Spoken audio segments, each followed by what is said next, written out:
뜨겁게 타올랐던 파리 올림픽이 끝났지만 국내 정치권은 한 사람 때문에 뜨겁게 달아오르고 있습니다.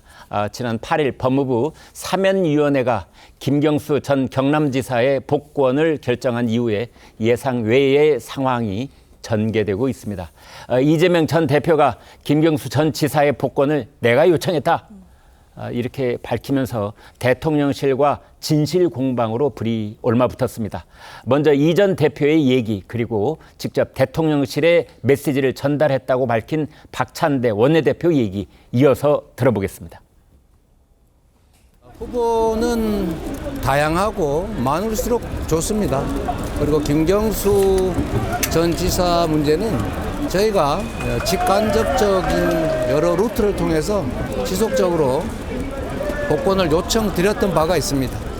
영수회담 때는 아니고 밝히기가 조금 부적절한데 하여튼 여러 가지 루트로 제가 요청을 드렸습니다.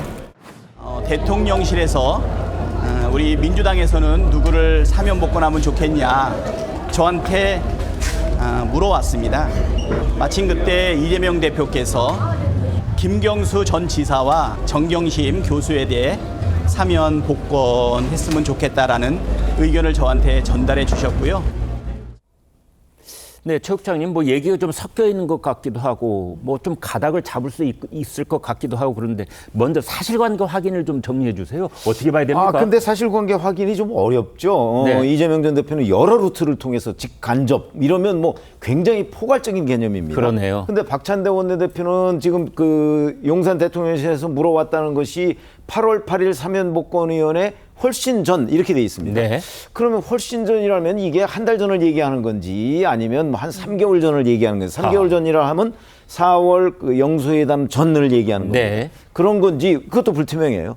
더군다나 용산에서는 직접 받은 적이 없다고 얘기를 하기 때문에 네. 그럼 간접적으로 또 받았다는 얘기인지 네. 이렇게 이제 말이 전부 다 지금 뭉뚱그려져서 있기 때문에 사실관계를 저희가 판명하기는 굉장히 어려운데 저런 말들은 사실 진심을 담아서 용산과 이재명 전 대표 측이 소통을 한 것이냐? 저는 그렇게 보지 않습니다. 네. 왜냐하면 이재명 전 대표가 김경수 전 지사를 포함해서 복권을 포함해서 후보가 많을수록 좋다, 민주당에. 그게 정말 진심일까요? 저는 개인적으로 그걸 믿지 않기 때문에 그렇다면 그런 의견을 용산에 설령 전달했다고 해서 그럼 용산이 이재명 전 대표가 이렇게 생각하는구나 라고 해서 그거를 진짜 복권을 그 말 듣고 시켜줬다? 또 그렇게도 생각하지 않기 때문에 진실규명은 어려울 거고요. 그냥 저런 식의 공방으로 끝나지 않겠는가. 그러나 이재명 전 대표가 진심으로 김경수 전 지사의 복권을 원하지는 않았을 것으로 저는 그렇게 관측을 합니다. 네. 어떨 때는 본인도 본인의 진심을 모르거든요. 그런데 아니, 이제 그러니까 외국에서 저런 봤을 경우는 때 그래요. 네. 지금 두 사람을 이제 박찬대 원내대표가 거론을 했잖아요. 네. 정경심 교수하고 김경수 지사. 아니 그 얘기가 4월 영수회담 조율 과정에서 함성득 교수와 이명백 고려대 명예교수가 질문은 뭐냐면, 그거는 있었어요. 저희 질문은 뭐냐면 이제 이재명 전 대표 입장에서 봤을 때 네. 정경심은 오케이, 근데 김경수는 안 돼. 이렇게 우리가 정리해 볼 수 있습니까? 아마도 그렇게 정리해 볼 수 있을 텐데 진심이라는 관점에서 네, 보면 진심이라는 관점에서. 근데 그것도 알 수가 없죠. 그것도 알 수가 없다. 네. 자, 그런데 박찬대 원내대표, 방금 전에 저희가 얘기했던 것처럼, 영상에서 봤던 것처럼 상당히 구체적이거든요. 8일 사면위원회 결정이 있기 훨씬 전에 대통령실이 대상을 특정하지 않고 의견을 물어왔다. 그러니까 특정하지 않고 의견을 물었다라는 것은 구체적으로 사람 이름을 거론하지 않았다, 이런 뜻인데요. 이제 그러자 김경수, 정경심 두 사람의 이름을 대통령실 쪽에 얘기해 줬다. 그런데 이렇게 정리하는 게 맞습니까?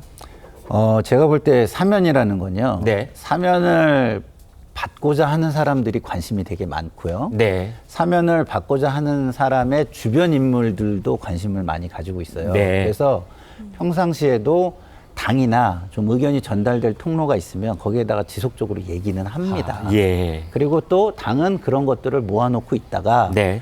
이런 것들을 전달할 기회가 있으면 일괄해서 전달을 하죠. 네. 그래서 제가 볼 때는 이런 기회는 있었을 것이다라고 생각하는데 네. 그것을 상황에 맞춰가지고 좀 더 맞춤형으로 얘기하는 측면은 있지 않을까 네. 이런 생각이 드는 거예요. 왜냐하면 네. 네. 김경수 지사의 복권, 전 지사의 복권 얘기가 나오고서 소위 말하는 친명 네. 인사들이란 분들이 방송에서 이것을 떨떠름하다는 등 뭐 시기적으로 뭐 분열을 좀 생각하는 게 아니냐는 등 이런 이야기를 좀 하셨거든요. 네. 그렇기 때문에 이것이 오히려 약간은 어떻게 보면은 좀 쪼잔하다. 내지는 아유 뭐 저렇게 오히려 김경수 지사를 키워주고 있냐. 네. 이런 비판들이 좀 가해졌어요. 그런데 말이죠. 그 당시 네. 상황에서 박찬대 원내대표 쪽에 네. 용산 대통령실 뭐 정무석이라고 가정을 해보겠습니다. 의사를 물어봤을 때 네. 박찬대 원내대표가 그 의사를 받은 다음에 네.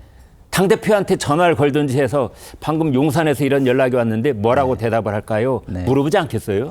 그렇게 뭐 물어볼 수도 있고 네. 물어보지 않을 수도 있다고 안 봅니다. 물어보고 그냥 지레짐작으로 얘기할 왜냐하면 수도 그 있다. 명단 안에 예. 들어있으면 네. 나중에 뭐 이랬다라고 얘기할 수도 있는 거죠. 이 네. 팩트가 있으면. 그래서 그건 저희가 아무도 알 수가 없는 것이고요. 네. 실제 이재명 대표가 관심이 했었을 수도 있고 없었는데 상황이 이렇게 되다 보니 명단에는 있으니까 건의한 명단에는 있으니까 맞춤형으로 이렇게 대답했을 수도 있다. 왜? 아까도 말씀드렸지만 지금 상황 자체가 이재명 대표나 그 측근들이 좀 약간은 비판을 받고 오히려 김경수 지사를 띄워줬다. 네. 이런 얘기가 나오고 있잖아요. 예. 그래서 그런 거에 대한 좀 정치적인 해명, 입장 표명은 좀 필요한 상황에서 나온 이야기다. 이런 생각이 듭니다. 민주당 출신인 전병헌 새로운 미래 대표 이재명 전 대표의 김경수 지사 복권 요청설에 대해서 속아 웃을 거짓말이라는 말을 했습니다. 자, 송 의원님, 이렇게 센 말을 해도 되는가요? 사실 확인이 안 된다는데. 일단 뭐 거짓말을 했는지 아닌지는 이재명 대표 본인이 제일 잘 알겠습니다만은 네. 지금 전병헌 대표가 지적하는 포인트가 있죠.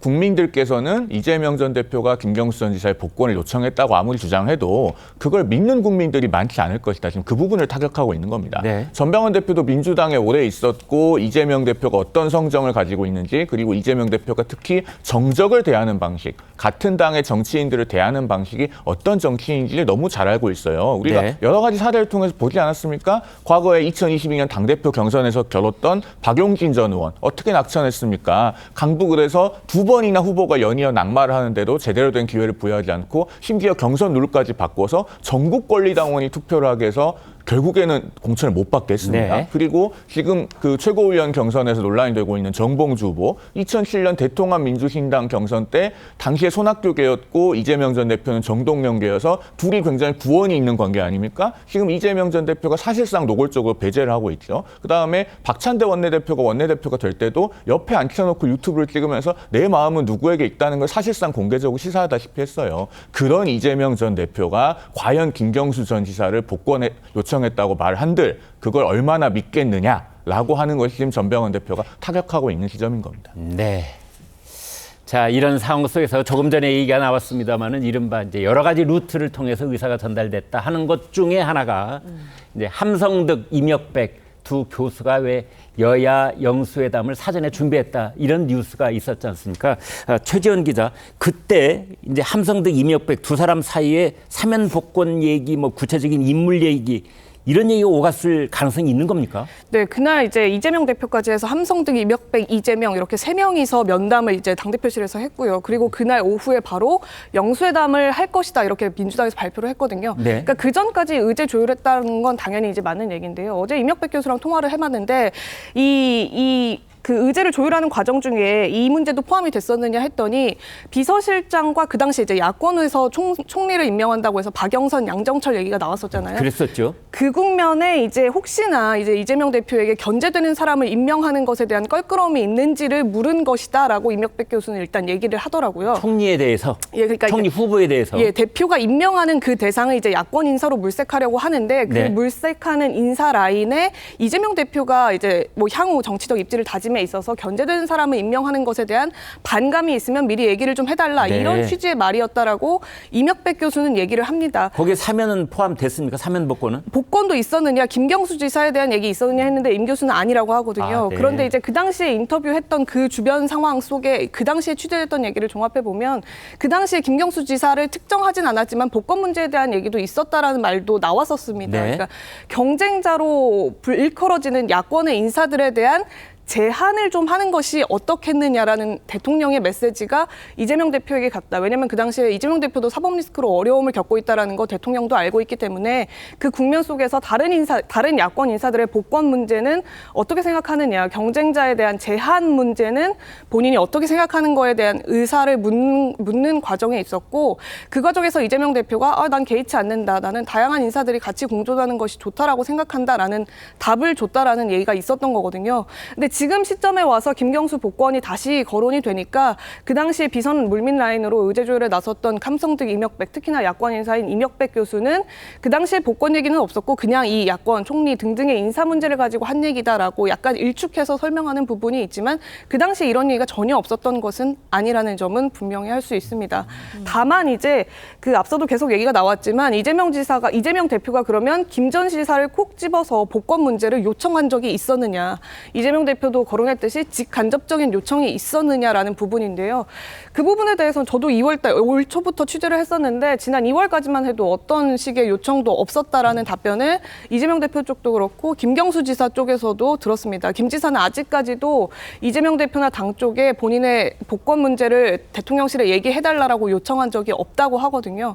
그러니까 이재명 대표가 어떤 경로로 본인이 직접적으로 먼저 김경수 전 지사의 복권을 얘기했는지에 대한 부분은 아직까지 드러나고 있지 않은 것이고, 실제로 그렇게 알고 있는 사람을 찾아보기 힘든 상황이고, 지난 그 영수회담 직전도 그렇고 이번에 박찬대 대표가 말한 시점도 마찬가지로 대통령실에서 먼저 그 영수회담 직전에는 김경수라는 이름을 꺼내서 괜찮냐라고 물어봤던 것이고, 이번에는 주관식으로 또다시 물어봤다라는 거잖아요. 지난번에는 객관식 비슷하게, 이번에는 주관식으로. 네, 근데 한 가지 의문은 이제 그 당시 4월 영수회담 때 그 이재명 대표가 분명히 김 지사 복권 괜찮다라고 의사표명을 해서 오케이가 됐고, 그래서 영수회담 의제로는 너무 당연한 얘기이기 때문에 올라가지 않았다라는 설명이었는데, 그렇다면 사면복권 심사위가 열리기 직전에 왜 또다시 이 부분에 대해서 물었을 것인가. 결국에는 이재명 대표의 의중이나 의지, 의사표명이 직접적인 것은 적어도 없었기 때문에 대통령실이나 여권에서 또다시 이 부분을 추가적으로 물었다라는 것에 대한 설명이 되지 않느냐, 이런 해석을 하는 분들도 최 있습니다. 기자가 지금 이제 세세하게 설명을 해 주셨는데 제가 간단하게 정리를 해 볼 터이니 맞는지 틀린지만 얘기를 해봐 주십시오. 이재명 대표 입장에서는 김경수 전 경남지사, 다양한 경쟁자가 있는 게 좋지, 이렇게 너그러운 모습을 보이고 싶지만 사실은 다른 사람들이 좀 알아서 막아줬으면, 이런 겁니까? 아무래도 이제 1대1 경쟁 구도보다는요. 그러니까 저는 하나 포인트가 김경수 전 지사 플러스 정경심 교수까지도 복권해달라는 얘기를 네. 했다잖아요. 그러니까 대통령실은 김경수 지사를 얘기했는데 거기에 정경심 교수도 해주십시오라는 요청을 이재명 대표가 했다라는 점. 그러니까 대권 가도를 봤을 때 1대1 구도보다는 다양한 구도가 낫지 않느냐라는 견제 세력의 의사로 그런 의지를 표명한 것이 경쟁 아닌가. 구도는 오케이, 그러나 자신을 위협할 정도는 아니었으면 좋겠다. 네. 최 국장님, 이렇게 정리를 하면 됩니까? 저는 그렇게 생각하지 않는데요. 네. 우선 이명백 고려대 교수가 지금 저런 얘기를 했다고 하면, 네. 자, 그러면 당시의 주요 자리는, 그리고 주요 이슈는 김경수의 복권 여부가 아니에요. 4월에는. 네. 그렇죠? 4월 중순쯤 얘기하는 거잖아요. 네. 복권 여부가 아니고 그때는 총리, 그다음에 대통령 비서실장 얘기. 사의를 표명한 직후니까. 그러면 네. 총리와 대통령 비서실장 얘기. 그 네. 자리에 이재명 후보가 껄끄러워할 만한 인사를 임명하지 않겠다. 총리와 대통령실 비서실장. 예. 이제 그런 거를 물어본 거고요. 그 당시에 그 현안이었으니까. 네. 자, 그런데 그러니까 그 당시에는 김경수 전 지사의 복권 문제는 거론 자체가 될 상황이 아니었어요. 네. 자, 그리고 만약에 이번에 물어봤는지 안 물어봤는지 모르지만 네. 이번에 물어봤다면 김경수를 콕 집어서 물어봤겠죠. 네. 그렇게 물어봤을 텐데 그건 이제 박찬대 원내대표가 또 8월 8일 그 법무부의 사면심사위원회 훨씬 전이라고 그랬어요. 그러면 이제 적어도 한 7월 중순이나 이쯤 되지 않았을까 싶은데, 네. 박찬대 원내대표가 만약에 본인이 얘기하는 게 정말 사실이다라고 한다면 지금보다 훨씬 더 구체적으로 7월 며칠 그 기록이 있을 거거든요. 네. 진짜 했다면. 예. 그게 있을 거예요. 근데 그게 그렇게 안 나오는 것으로 봐서는 이게 누구 말이 사실이다 이렇게 지금 얘기하기 어려운 상황이고, 오히려 이제 분명해지는 거는, 이명백 교수의 말대로 분명해지는 거는 4월에 김경수 이름이 나온 적이 없었다. 이건 오히려 그 사실관계가 명확한 거 아닌가 자, 싶습니다. 최전 기자가 어제 통화를 했다니까. 글쎄요, 그 그러니까요. 부분은 이명백 교수가 확인을 해줬다, 이렇게 보면 되겠습니다. 김경수 전 지사의 복권 카드. 내일 윤석열 대통령의 최종 결정이 남기는 했지만 민주당 내부를 흔들기에는 주요한 것으로 보입니다. 현재 진행 중인 민주당 전당대회에서 김경수라는 이름 석자가 거론되는 것만으로도 엄청난 야유가 쏟아지고 있다고 합니다. 직접 확인해 보시겠습니다. 우리 이재명 당 대표 후보를 포함해서 우리 당의 많은 대선 후보들이 있지 않습니까? 지금 우리 김동연 경기지사님도 함께하고 계시고 김부겸 전 총리도 계시고 복권이 예상되는 김경수 전 도지사도 있지 않습니까? 이탄희 의원, 박용진 의원, 임종석 비서실장도 있지 않습니까? 그런데 당 대선 후보를 다변화해서 차기 대선에서 승리하겠다는 저의 이야기를 이렇게 야유를 보내고 있는 이게 우리 당의 정상적인 민주당입니다. 정말 우리 당 이렇게 하실게요. 이렇게 하면 국민들이 호응을 합니까? 자, 장 위원장님, 네. 다른 얘기 다 치우고 본질적인 질문. 네. 김경수 지사 복권되면 네. 이재명 대표한테 어떤 일이 벌어집니까? 사실 지금 당장 큰 변화가 생긴다라고 보기는 어려울 것 같아요. 네. 아시다시피 이제 이번 주말이면 민주당 전당대회가 마무리가 되고요. 네. 아마도 이재명 대표가 압도적인 득표율로 다시 대표에 연임하게 될 가능성이 높아집니다. 네. 그리고 지도부 또한 이제 최고위원들의 이제 구성 또한 친명계 일색으로 될 것이 그럴 가능성이 높기 때문에요. 일단 전당대회 이후에 친명 지도부가 꾸려진다라는 사실에는 정말 달라지는 것이 없거든요. 네. 그렇기 때문에 당장 이재명 대표의 어떤 정치적인 행보라든지 또 앞으로의 정치적인 영향력에 뭐 김경수 전 지사의 복권 문제가 직접적으로 영향을 미친다라고 보기는 어려울 것 같아요. 또한 이제 김경수 전 지사 같은 경우에는 현재 한국에 있지 않습니다. 네. 영국에 체류 중이고 아마 뭐 올해 11월이나 12월 정도에 귀국한다라는 지금 보도가 나오고 영국에 있기 있다가 때문에요. 뭐 독일로 잠깐 가 있다고 그래요. 네. 그런 상황이기 때문에 아마도 이제 들어오고 나서 과연 뭐 이른바 비명계 또는 뭐 친문 친노계의 구심점 역할을 본인이 할 수 있을지 이 이후에 좀 더 상황을 판단해 봐야겠다라는 생각은 근데 들고요. 복권 조치가 결정이 이제 내일 최종적으로 되면은 친문 비명계 쪽이 꿈틀대지 않을까요? 어떻게 보세요? 아마 물밑에서 그럴 가능성이 있다고 생각합니다. 네. 아무래도 지금 비명계 또는 뭐 친문계에서는 구심점이 없다라는 이제 그런 또 내부적인 평가들이 있었는데 김경수 전 지사가 복권이 된다라고 한다면 당연히 구심점으로서의 기대를 한 몸에 받을 수밖에 없는 상황이기 때문에 당연히 물밑에서는 여러 움직임이 있을 수 있겠다라는 생각은 드는데요. 그렇다 하더라도 일단 전당대회 이후에 새롭게 꾸려지는 또 지도부가 있는 것이기 때문에 당장 뭐 비명계에 계신 분들이 어떤 큰 영향력을 뭐 발휘하거나 또는 뭐 새로운 물결을 만들거나 이런 부분들은 좀 어렵지 않을까라는 판단도 듭니다. 지난 7월 초에 이거 문재인 청와대에 있었던 이제 뭐 수석 그다음 비서관 행정관 100여 명이 치맥 파티를 열었잖아요. 네. 그런 거하고 관련이 있는 거 아니겠습니까? 어떻게 보세요? 그렇죠. 뭐 그런 식으로 그러니까 물밑에서는 분명히 이제 비명계라고 하실 수 있는 분들의 또 세력화가 일부 시작될 수 있겠다라는 생각은 들고요. 그 세력화의 구심점으로서의 기대를 김경수 전 지사에게 아마 거두게 될 거다라는 생각은 듭니다. 그렇게 하더라도 그것이 일단, 네. 이재명 차기 대표한테 어떤 위협적인 요소가 되지는 않을 것이다 이렇게 보시는 겁니까? 지금 당장 어떤 눈앞에 보여질 만한 큰 위협이 되기는 어려울 거라는 생각이 드는 것이 일단 전당대회 이유가 될 것이고 그리고 당장 뭐 전국적인 단위의 선거가 있는 상황은 아니기 때문에요. 일단 세력 재편이라든지 세력이 다시 또 개편되는 그런 영향은 줄 수 있겠지만 당장 눈에 보이는 어떤 영향력이나 변화는 있기는 어려울 것 같습니다. 네, 김 대표님. 뭐 저는 우리 위원장님하고 조금 다른 생각인데요. 네. 지금 사실은 비명계 인사들도요. 네. 자기들끼리 모임을 하고 있고 아, 예. 뭐 서로 연락을 꾸준히 하고 있어요. 네. 근데 이게 수면 위로 올라오지 않는 것은 수면 위로 올릴 만큼의 어떤 구심점이 있어서 하나의 동력으로 모여질 수 있느냐. 그 구심점은 차기 대권 주자의 그렇죠. 후보. 예. 그래서 지금 김경수 후보 복권 문제가 나온 이후에 네. 이 흐름이 활발해진 것이 사실이고요. 네. 우리가 미국 대선을 한번 보십시오. 트럼프가 전당대회를 자기 대관식을 만들려고 했어요. 이재명 당대표가 이번 전당대회를 본인의 대관식을 만들려고 하는 것 같은데 네. 누가 나왔습니까? 미국에서는 해리스가 나옴으로써 그게 지금 판이 확 흔들리고 있어요. 네. 정치라는 거는 생물과 같아서 어떻게 될지를 모르는 겁니다. 네. 지금 굉장히 아까 그 물밑에서 움직이는 압력이 굉장히 커가고 있고 예. 커져 있는 상황에서 김경수 전 지사가 만약에 거기에 바늘 같은 역할을 한다면 그게 어떻게 폭발할지는 저는 알 수 없다 이런 생각이 듭니다. 지금 좀 이따가 우리가 다루겠지만 정봉주 의원 문제도 여기에 또 연동돼서 세력화가 될 수도 있는 겁니다. 네. 아니, 그러니까 당장 그냥 쉽게 생각해서 이런 네. 거예요. 매월 둘째 주에 한국갤럽이 장내 정치 지도자 조사를 하죠. 저 하죠. 그러면 이제 만약에 내일 모레 윤석열 대통령이 최종적으로 결재를 한다면, 네. 그러면 이제 복권이 돼요. 예. 그러면 이제 김경수라는 정치인이 이른바 이제 장내 정치 지도자로 포함이 되겠죠. 네. 그러면 그 첫 번째 조사는 9월 둘째 주가 될 거예요. 네. 아마 그때 곧바로 거기에서 이제 답변자 중에 1%만 넘으면 포함이 되거든요. 네. 거기에 아마 등장을 할 겁니다. 하.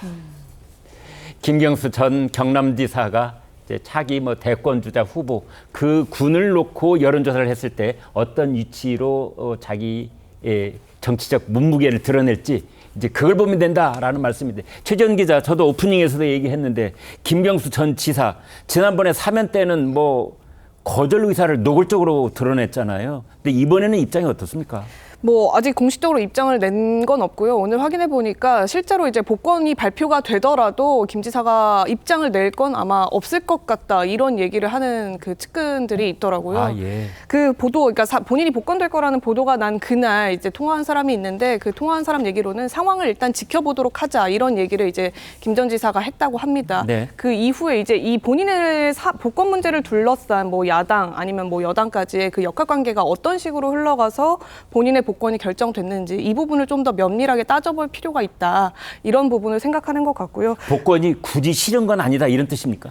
뭐 싫다 좋다. 그러니까 뭐 당연히 본인의 일신상의 문제가 해결되는 거니까 당연히 좋겠지만 그 과정상에 어떤 이유가 있다라면 본인이 그거에 대한 어떤 공개적인 공식적인 입장을 내는 것은 뭐 여러 가지로 해석해 볼 부분이 생각해 볼 사면 부분이 때는 있다. 원치 않는 선물이라고 공개적으로 얘기를 했잖아요.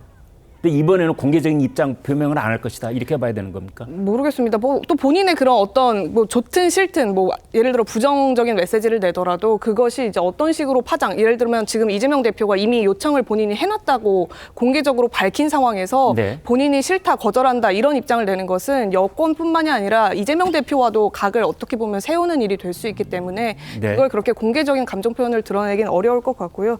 다만 이제 말씀 주셨던 대로 아직 유학 일정이 있고 지금 에버티 재단에서 운영하는 연수교육도 6개월짜리가 있기 때문에 올 연말 11월에 귀국하는 것은 예정대로 진행할 것이다. 이렇게 얘기하고 있습니다.